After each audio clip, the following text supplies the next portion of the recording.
Have you ever noticed that some people don't lose things all at once? They lose them slowly, one quiet delay at a time, until one day they look up and realize the moment they were waiting for simply stopped waiting for them. This is the story of a man named Cole. It is not a story about a tragedy. It is a story about a habit, one so small, so reasonable-looking, that Cole never once thought of it as dangerous. He called it being careful. Everyone else, eventually, would come to call it something else. When Cole was 24, there was a woman in his office named Nora. She laughed at things before they were even funny, and somehow that made them funny. Cole liked her the way you like the sun in early morning, quietly, and without wanting to admit how much you'd miss it if it left. He told himself he would ask her to dinner. Not today. Today felt rushed. Not this week. He wanted to think of the right words first. He imagined the conversation 100 times in his head, adjusting a sentence here, a smile there, waiting for a version of the moment that felt safe enough to risk. 3 months later, Nora mentioned, almost in passing, that she was seeing someone from another department, someone who had simply asked her to coffee on an ordinary Tuesday, with no perfect sentence prepared at all. Cole smiled and told her he was happy for her. He meant it. But that night, he sat alone in his apartment and understood something for the first time. He had not lost her to another man. He had lost her to his own hesitation, long before the other man ever arrived.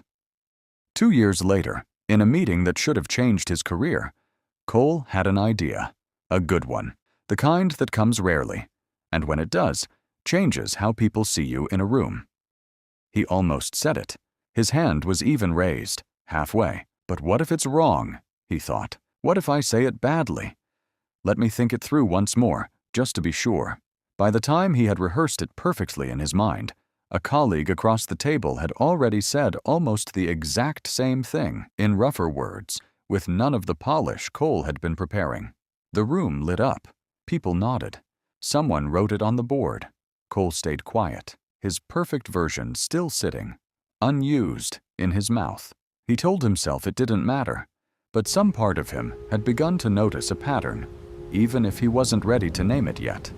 The story that matters most, though, is the one with his father. Cole's father, Walt, was not a harsh man, but he was a proud one, the kind who said difficult things plainly, without softening them, because he believed the truth should never need decoration.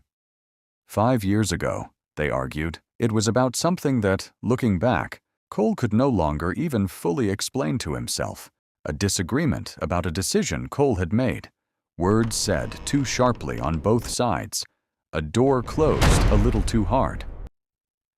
Cole drove home that night, certain of one thing: he would apologize. Just not tonight. Tonight, everyone's feelings were still too raw.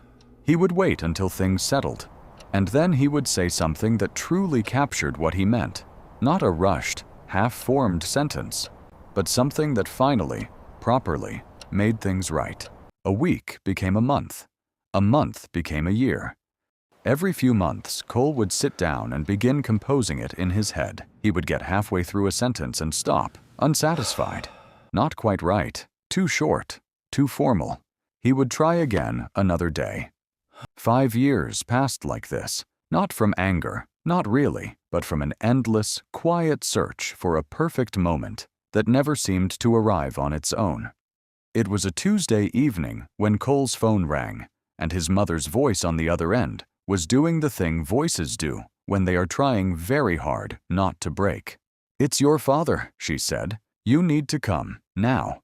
Cole does not remember most of the drive to the hospital. He remembers gripping the wheel too tightly. He remembers, absurdly, still trying to compose the apology in his head, as if some old habit refused to let go even now. Even here, with the stakes finally too high to keep waiting. This time, he told himself, I will say it right. I will not waste one more day almost saying it. At the hospital, a nurse stopped him in the hallway before he reached the room. "Are you his son?" she asked. Cole nodded. his throat too tight to speak. "He talks about you every day," she said gently. "Every single day since he's been coming in for checkups this past year, always asking if you might visit soon. He talks about me. Like, is he upset?" The nurse shook her head, confused by the question. "Upset?" "No. He just misses you." He says it like a man waiting for a letter. Cole stood there a long moment, something shifting quietly inside him. A small crack in a story he had been telling himself for 5 years without ever once questioning it.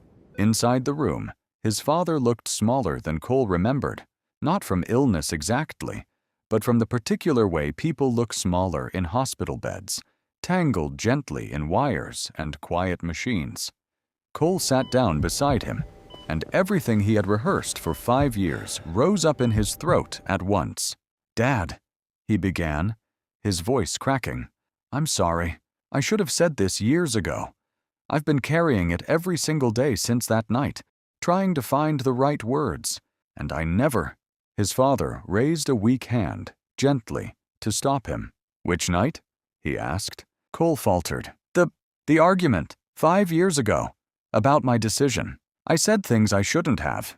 And you looked at me like—" His father's brow furrowed, and for a moment he simply looked at his son with something between confusion and tenderness.